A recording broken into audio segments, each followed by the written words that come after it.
ვინ როგორც გინდათ ისე გაიგეთ. არც ერთ მებრძოლს არ ვცემ პატივს, ვინც ბრძოლას გაურბის. ფუსი როჟები ხართ, აი ფუსი ტიპები ხართ. ძალიან ბევრი ფუსი როჟა შემოგვეჩვია. პირადად მე ამოვარტყავ ტრაქში პანხურს. ანუ ვისაც ეჯიბრებოდი, ეხა მაგის ორგანიზაციაში გამოდი. ბიჭო, ნუ მეუძდელები ეხლა. გეუძდელები კი არა, ბიჭო, ამის გამკეთებელი რო იყო ესე ნულაპარაკი. ნუ მეუძდელები ვაფშე.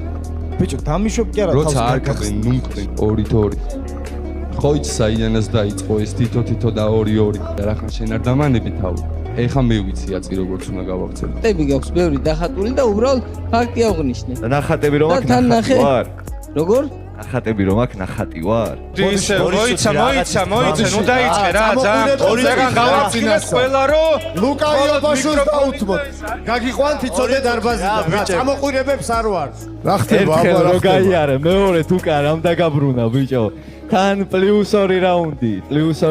ამას ისევ თქვენთვის და ჩემთვის ვაკეთებ, იმიტომ რომ მე მინდა რომ ხვალ ავდგე და გაუჩეჩქო ამას თავი. რატო არ უნდა მინდოდეს?